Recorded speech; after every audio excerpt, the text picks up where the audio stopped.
ఏపీలో political heat మళ్లీ ప్రారంభమైంది. ఓవైపు తమ నేతలపై రాజకీయ కక్షతోనే కేసులు పెడుతూ అరెస్ట్ చేస్తున్నారని వైఎస్ఆర్సీపీ అధినేత జగన్ వాదిస్తుండగా అంతా చట్ట ప్రకారమే జరుగుతోందని ప్రభుత్వం కౌంటర్ ఇస్తోంది. గత ప్రభుత్వ హయాంలో జరిగిన మద్యం విక్రయాలకు సంబంధించిన కేసులో కేసిరెడ్డిని మంగళవారం పోలీసులు అరెస్ట్ చేయగా మాజీ ఇంటెలిజెన్స్ చీఫ్ సీతారామాంజనేయుల్ని కూడా పోలీసులు అరెస్ట్ చేశారు. దీంతో పార్టీల మధ్య మాటల యుద్ధం తారాస్థాయికి చేరింది.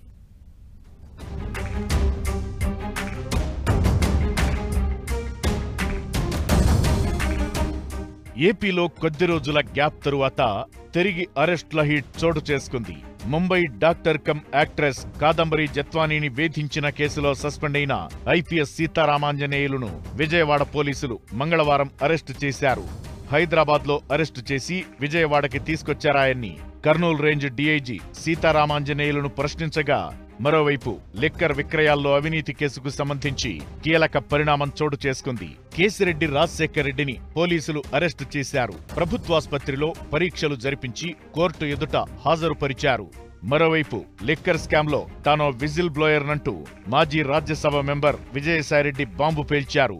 మద్యం విక్రయాల కుంభకోణంలో మిగిలిన నిందితుల వివరాలు ఓపెన్ చేస్తానంటూ ఎక్స్లో పోస్ట్ చేశారు.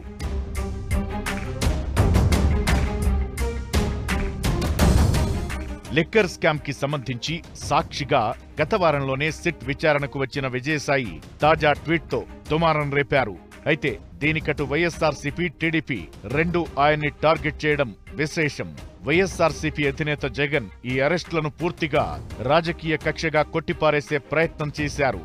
పాలనని గాలి కొదిలేసి కక్షపూరితంగా అరెస్టులు చేస్తున్నారని ఆరోపించారు. హోంమంత్రి అనిత మాత్రం జరుగుతున్న అరెస్టులు పూర్తిగా చట్టబద్ధంగా చేస్తున్నవని గుర్తించాలన్నారు.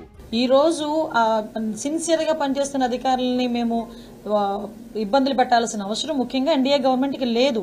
దయచేసి అందరూ కూడా గమనించుకోవాలి. ఎందుకంటే ఎవరైతే తప్పు చేశారో వాళ్ళు శిక్ష అనుభవించాల్సిందే. శిక్ష అనుభవించాల్సిన క్రమంలో కొన్ని చోట్ల కొంచెం అంటే వాళ్ళ తాలూకా రాజకీయ నాయకుల చేత శబాష్ అనిపించుకోవటానికో లేకపోతే అప్పుడు ముఖ్యమంత్రి దగ్గర మార్కులు కొట్టేయటానికో కొంతమంది ఇలా పనిచేసి ఈ రోజు ఇబ్బందులు తెచ్చుకునే పరిస్థితి ఉంది. ప్రతిపక్షంలో మేము కేసులు పడ్డాము, మేము ఇబ్బందులు పడ్డాము తప్పించి ఏ అధికారి మా వాళ్ళు ఇబ్బందులు పడిన పరిస్థితి